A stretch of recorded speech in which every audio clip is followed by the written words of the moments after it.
Good evening, viewers, and welcome once again to another edition and a very special edition of our women's program, Karimpe. Today in this program, we are going to celebrate a very important day for women all across the world, and that is International Women's Day. That's right, 8th of March every year is a UN designated day that is kept aside to celebrate and to recognize the multiple gains and the multiple things that women have done across the years. But then, while we speak about and celebrate about all her achievements, be it in the social, economic and political fields, etc., but there are also many grey areas that needs to be highlighted. And that is why we are gathered here to address those issues. Despite so many years of women empowerment and women having come a long way, why are there so many challenges and so many situations that women face time to time again? You all know, and you've been reading it all over the newspapers and the press, that despite empowerment, well, every other day we get to hear about violence of some form or the other, and so much more. This year, the theme that has been put aside to celebrate this day is Give to Gain, which means that we need to give more as a community, as a group, to each other, to collaborate and to have that kind of a mindset. Maybe with women supporting another woman, perhaps there could be more change, and a change that could come faster.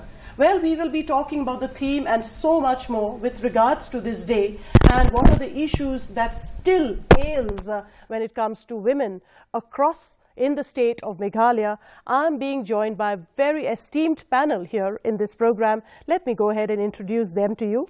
To my immediate left is Jill A. Marbanyang. She is the Center Manager cum Protection Officer, One Stop Center, Shillong.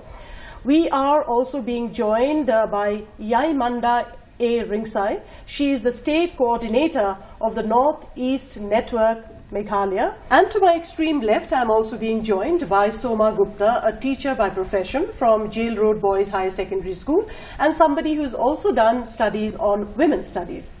So there you have it, my dear viewers, and I hope you will be there to be a part of this discussion and enjoy it as well. A very hearty welcome to each one of you. Thank you so much for taking your time out. I know each one of you are very busy with your schedules, and yet you have been able to give us your time. Thank you so much. I would like to begin with you, Soma. How do you look at it when it comes to this day, the significance of this day itself? How significant is International Women's Day, which falls on the 8th of March? And are you kind of proud that a day has been kept aside, especially as we celebrate women and all of her achievements? To be very honest, we do not need to designate a specific day for women. Because if women by themselves were empowered, we do not need to have a specific day to celebrate that. Because if there had been parity between men and women in the community or in the world at large, this kind of designation of a special day would not be required. The fact that women are lagging behind or have been kept behind or are ostracized for some reason or the other is itself a proof that we need to have something called Women's Day, or women need to be empowered. Perhaps there is something lagging in the society. That is why women have not been treated at par with men. Perhaps that is why we have this day. Okay.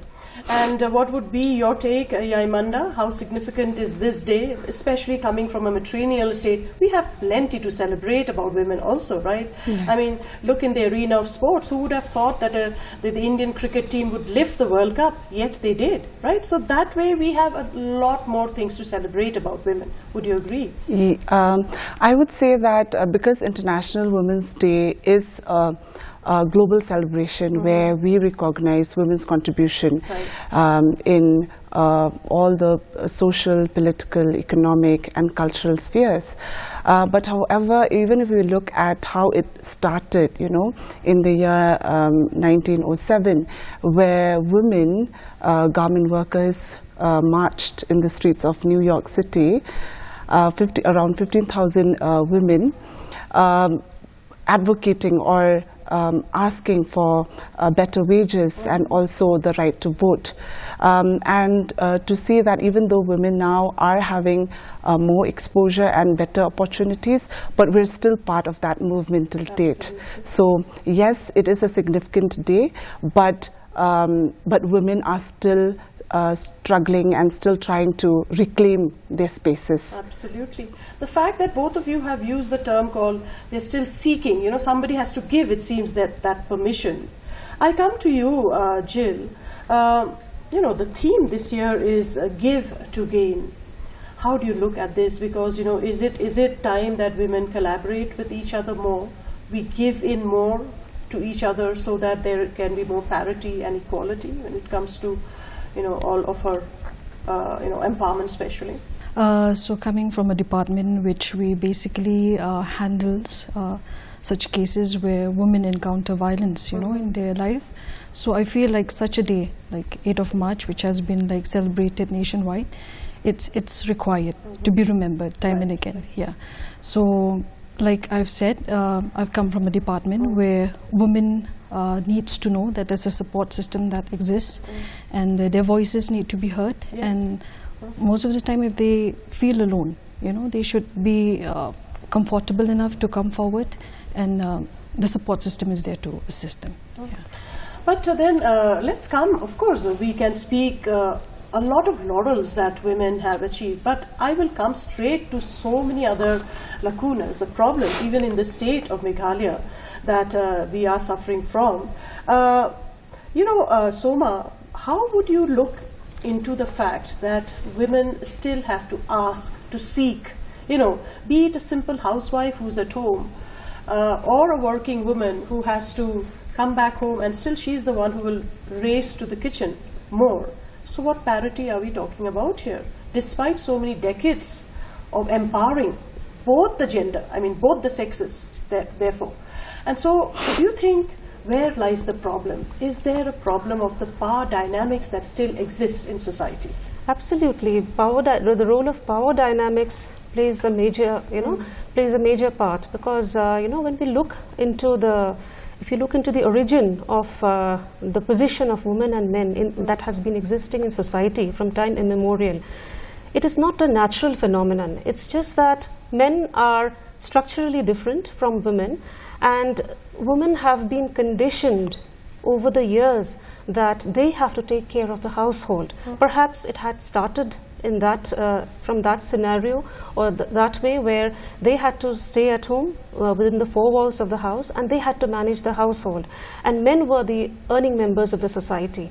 And thereby, when that structure continued, men started taking the upper role. They started dominating, thinking that they are the bread earners, and thereby they have the power or the right to look down on women or to control them, you know, at home.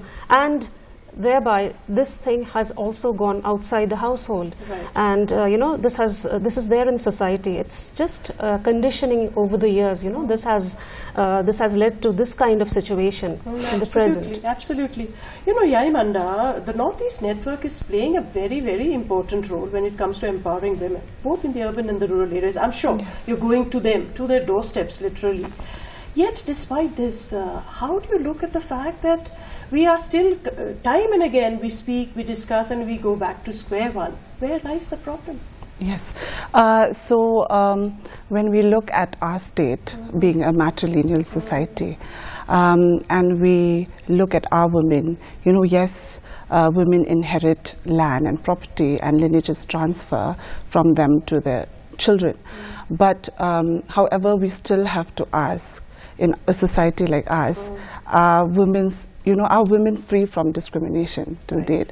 Are they part of meaningful decision-making processes? Are they safe? You know, and I would always say this, even till date, looking at both the urban and the rural sector of the state of Meghalaya, where we're working in, safety till date, which is a basic inherent human right of ours, we still have to negotiate for it, right? Women are still negotiating for it till date, and we can still see that that it is because, and we still have to question, to recognize and challenge these discriminatory norms, rules, behaviors, and gender stereotypes that still exist, that we still teach our children till today. And these are the ones that promote these structural barriers in our society, which continues to impede equality, and thereby brings about this power imbalance, not just between men and women, but of various sections, men and women, or people from various sections of the society. You quickly, Jill, would you like to add to what she has just said? Would you agree to this, or something more you would like to add also? Probably it's more or less the same with the two former speakers, whatever they have said. And probably for women at this stage, at this modern age, we're saying, like Yaimanda has just mentioned, safety which is a basic concern. Yet why are there still crimes coming up time and again? And that too, not just crimes, where women life also are at stake. Heinous crimes, So probably it's a matter of concern. And since, the one-stop center, tell us the role of the one-stop center, because, as we said, like crimes are increasing, not just women, girls, even children, young girls, I mean, we've been hearing these, they are given different shades and color to whatever has happened. But at the end of the day, it is the girl, child, or the woman, or the girl who's always at the receiving end. What kind of role is the one-stop center playing towards it? Okay, so the one-stop center scheme, it's a scheme which has been initiated by the Ministry of Women and Child Development since the year 2012. And the reason why such a scheme is being initiated, it's because of that one-time incident that happened in New Delhi, whereby a 21-year-old girl, she was like brutally raped, and where she lost her life also. So the one-stop center scheme is designed in such a way whereby any woman, aggrieved woman who resorted to violence or who faced violence, can visit the one-stop center.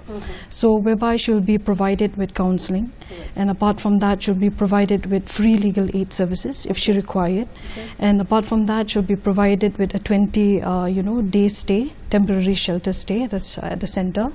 And medical assistance also is there, which is free. And apart from that, we also have this where we have the video conferencing facility, whereby if supposedly now, if it's a case of rape, whereby a woman, she's being raped and she needs to be testified in court. So such a facility is being granted through the one-stop center to assist the women in such cases. So these are a few of the services that we offered from the one-stop center. So how has been the response? Because till now the taboo is so much.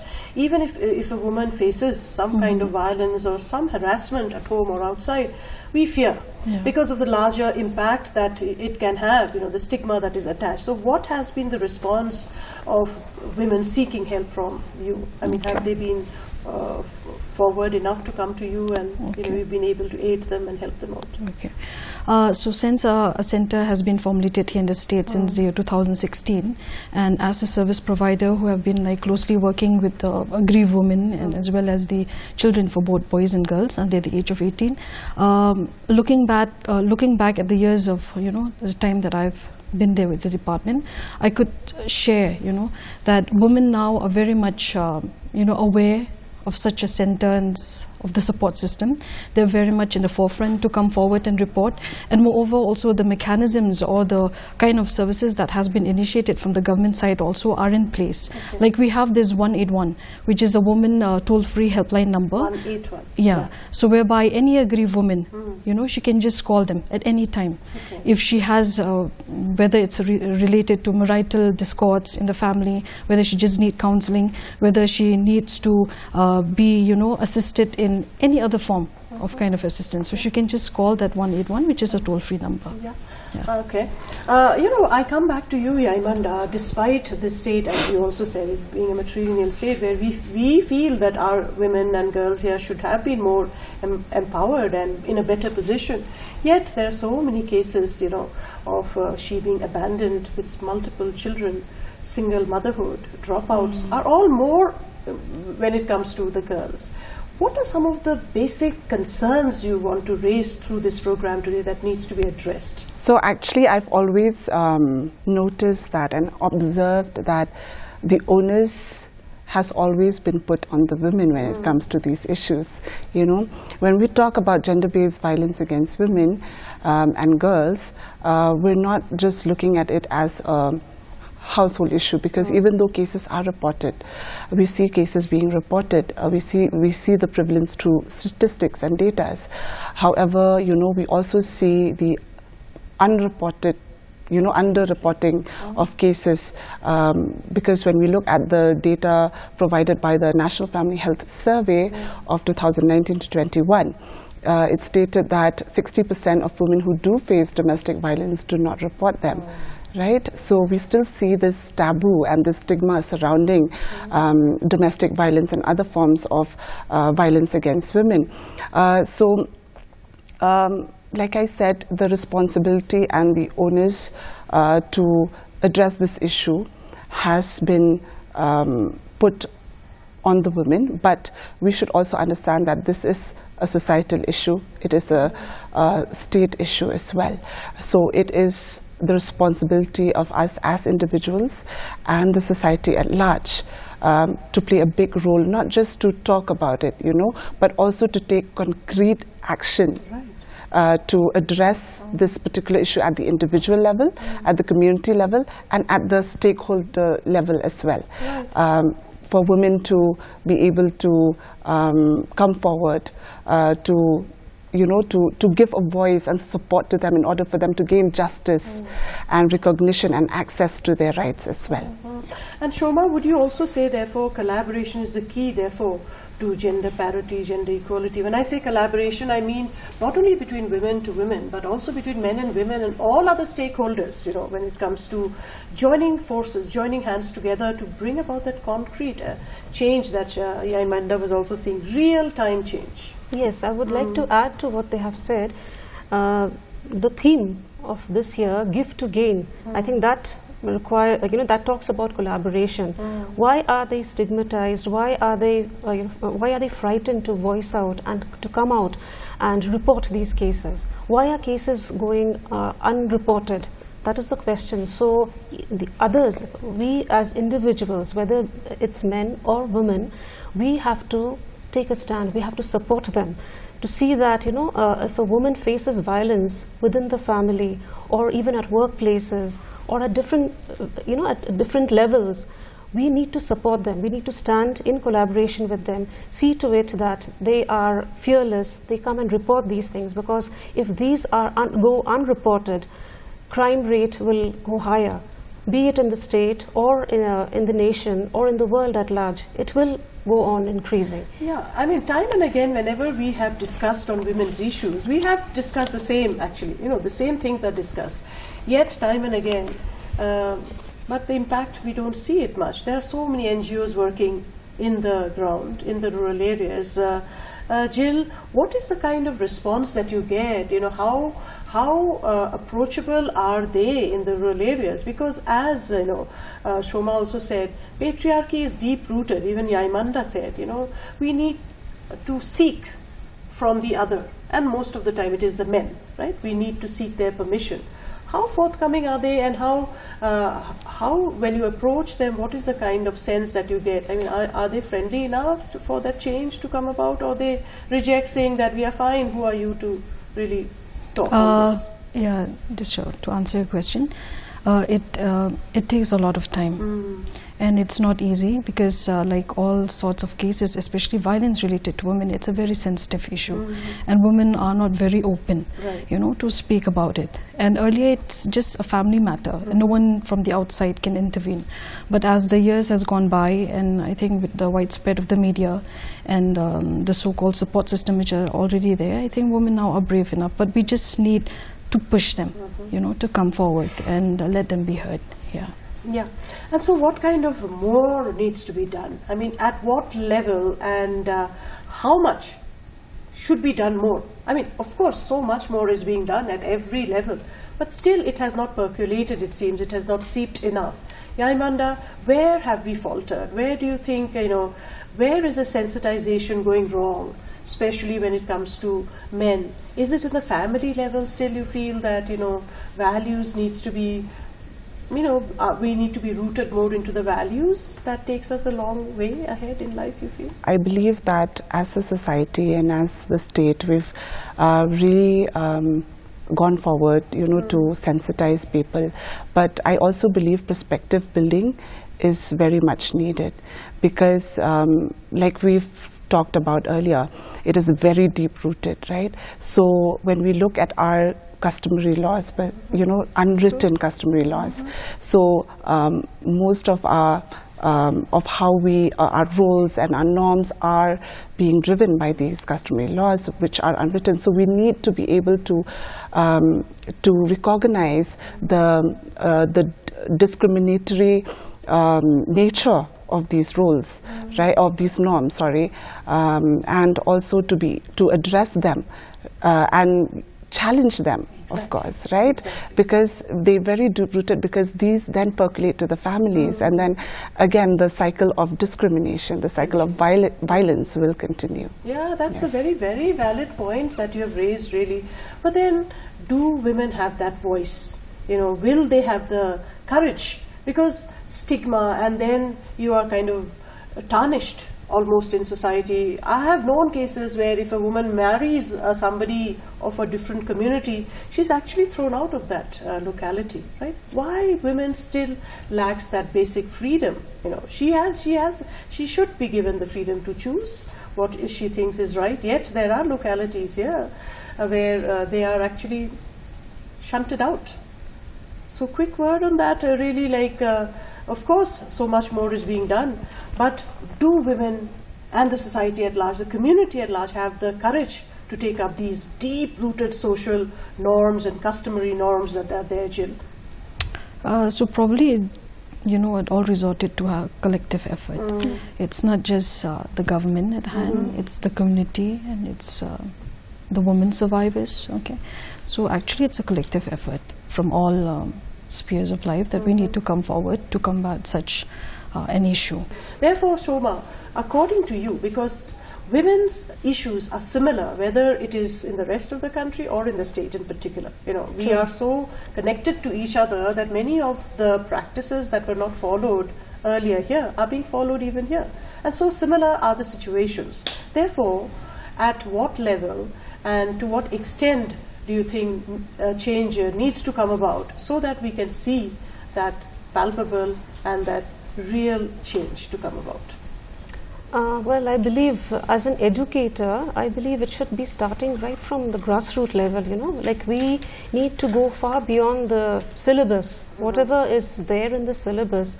Just confining the learners to books, that is not enough. We need to teach them life skills, we need to teach them values, we need to teach them mutual respect for one another. These things have to be taught, and it has to go, it has to go far beyond, because unless these things are rooted and these things are taught to them, I don't believe that education is complete. It cannot be complete without these roles. So gender roles, they cannot be specified. Men and women, if they are at par, if women are moving shoulder to shoulder and excelling in so many areas, why do we have to look at them in this way? Why do we have to treat them in this manner? So I believe it should start right from childhood, where children are taught by the educators in schools, in different institutions, by counselors, by society, by the society, by community leaders. These awareness strategies and programs should be brought about. Yeah, and Yaimanda, how optimistic are you therefore? That things are in the right direction? It is taking a little bit of time because deep-seated mindset needs time to change.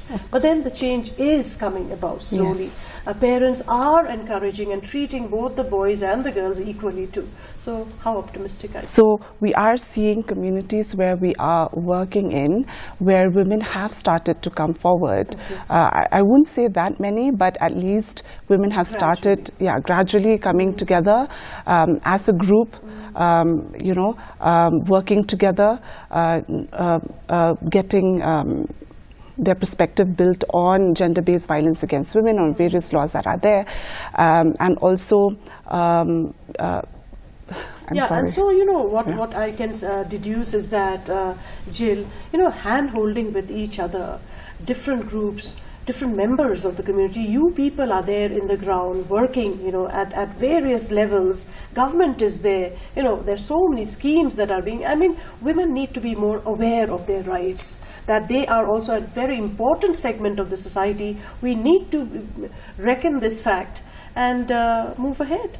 Right? So what would be your concluding statement and as a word of encouragement for all the women who are watching this program today, and you know, how would you like to support them? So as we are all gearing up or maybe celebrating the International Women's Day of 2026, and with the theme, you know, which has been provided to us to give to gain.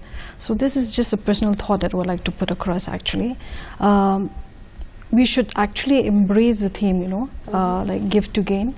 As far as I'm concerned, like if we give respect, we gain dignity, and if we give support, we gain collective strength, and moreover, if we give justice, so we gain a safer society. So my message to every woman, and also to all the children, both boys and girls, who resorted to violence or who has faced violence, your voice is heard. And help is there to assist you, and like I've just said, the support systems are there, and you just need to be brave enough to come forward. Absolutely. And I think that mindset change of both women, that they are not inferior in any way, and the men, most importantly, because you know they should not think women are a toy or a tool that they can just play up with, because as I said, single motherhood and it's so common in this society, and it's sad to see so many young girls left behind with so many children to fend. Right? So I hope that these issues that we have raised will again be spoken, and with this kind of discussion that we had, it will make an impact, and we women ourselves will play the role of a leadership. And why wait for others to give us when we ourselves can be leaders by our own right? Thank you so much, each one of you, Shoma, Yaimanda and Jill, for coming to the studios of Doordarshan. And of course, let's wish each other once again a very happy International Women's Day. And to all of our viewers, too, thank you for this discussion. Well then, viewers, that's how the discussion went. Give to gain. Collaboration is, I think, the root of everything. We need to collaborate with each other, hold hands, and only then we can actually gain. Well, I hope you've enjoyed this discussion, and we wish you once again a very happy International Women's Day. Until next time, from all of us here, is wishing you goodbye.